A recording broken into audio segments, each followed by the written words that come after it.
اور پھر وہ جو حدیث صحیح مسلم میں ہے کہ قیامت والے دن ایک شہید کو، ایک سخی کو اور ایک عالم کو بلایا جائے گا جو قرآن کا قاری ہوگا۔ اللہ تعالیٰ سب سے پہلے شہید کو پوچھے گا کہ میں نے تجھے اتنی نعمتیں دی تھی، اس کے عوض تو نے میرے لیے کیا کیا؟ تو وہ کہے گا اللہ میں نے تیرے لیے جان دے دی۔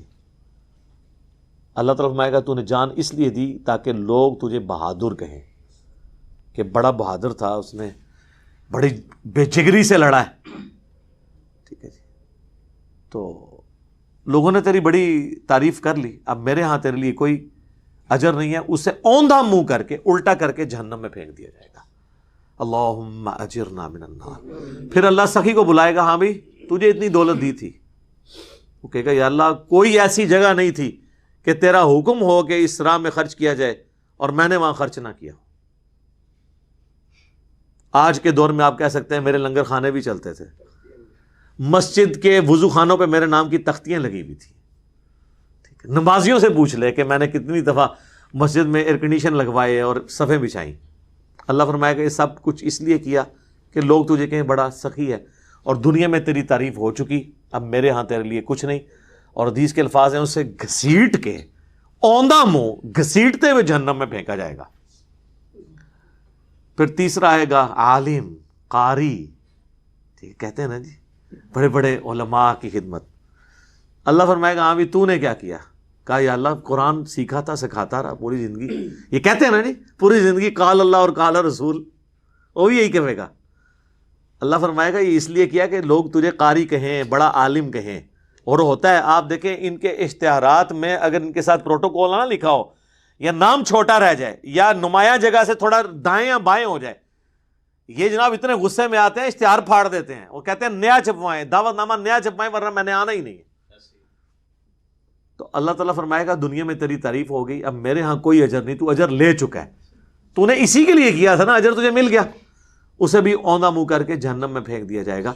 تو یہاں پہ بھی پہلے نمبر پہ شہید کا ذکر ہے، لہٰذا یہ شہید کا معاملہ اتنا آسان نہیں ہے، اور یہ اس سے بھی زیادہ خطرناک بات بخاری مسلم دونوں میں حدیث ہے۔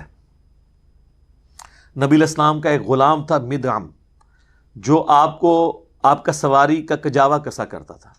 غزوہ خیبر کے موقع پر ایک نامعلوم تیر اسے لگا اور وہ شہید ہو گیا۔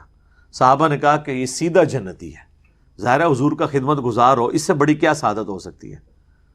نبی علیہ السلام فرمایا تم اسے جنت کی بشارت دے رہے ہو، اور مجھے اللہ نے دکھایا ہے کہ ایک چادر اس نے جو مال غنیمت سے چوری کی تھی وہ آگ کی اس پہ ڈال دی گئی ہے۔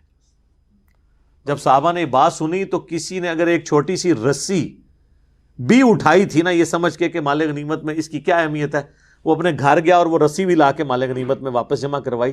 حضور کی اجازت کے بغیر یہ میں اٹھا کے لے گیا تھا۔ تو سر وہ تو صحابی بھی تھا، حضور کا خدمت گزار بھی تھا، شہید بھی ہو گیا، صحابہ نے بھی اسے شہید کہہ دیا۔ آپ تو کہہ رہے ہیں نا کہ میرا اور آپ کا شہید کہنا، یا کسی قوم کا یا کسی ادارے کا یا کسی جماعت کا شہید کہنا، جس کو صحابہ شہید کہہ رہے ہوں۔ آج بھی اگر اللہ کے نبی دنیا میں موجود ہوں تو غیبی خبروں کا سلسلہ آئے تو پتہ چل جائے کہ کس کس کے کون کون سے شہید ہیں، اور ان کے سارے کرتوت کھل جائیں۔ اور انہوں نے جو اپنی زندگی میں گل کھلائے ہوتے ہیں، بعض اوقات تو ایسے لوگ بھی مرے ہیں جو اپنے کرتوتوں کی وجہ سے مارے گئے ہیں اور وہ شہید ہیں۔ یعنی مجھے نام لیتا، مجھے کئی علماء کے بارے میں بھی پتہ ہے کہ ان کو کیوں مارا گیا ہے، ان کی حرکتیں ایسی تھیں، لوگوں نے دشمنی میں ان کو مار دیا، اور لوگ ان کے ماننے والوں کو بھی پتہ ہے، ان کے پوسٹ مارٹم نہیں کرواتے وہ کہ یہ پکڑے نہ جائیں کہ یہ کیا کر رہے تھے اس وقت، تو پھر لوگ شہید کہنا چھوڑ دیں گے۔ تو دنیا میں کسی کو شہید کہنے سے کوئی فرق نہیں پڑتا، نہ اس پہ جھگڑنا چاہیے کہ جی میرے نزدیک چونکہ فلاں شہید نہیں ہے، آپ کسی دوسرے کو رائٹ نہیں شہید کہنے کا، کہنے دیں۔ جو جس کو شہید کہنا چاہتا ہے کہے، جی بھر کے کہے، چونکہ اس سے فرق کوئی نہیں پڑنا، چاہے وہ اوریجنل تھا یا 2 نمبر شہید تھا، اس سے فرق نہیں پڑنا۔ جب فرق پڑنا نہیں ہے تو سر آپ کو کیا تکلیف ہے کہ آپ کسی کے ساتھ لڑیں؟ آپ کی کراچی کی ایک دہشت گرد تنظیم کئی سالوں تک کتنے مسلمانوں کو قتل کرتی رہی ہے، وہ شہید نہیں تھے، اور جب ان دہشت گردوں کو قتل کیا گیا ان کے ماننے والے کہتے ہیں یہ ہمارے شہداء ہیں۔ تو یہ ایک عجیب و غریب معاملات ہیں جو چل رہے ہیں. شہید کی ڈیفینیشن اللہ کے ہاں کون شہید ہے یہ اللہ کو پتہ ہے.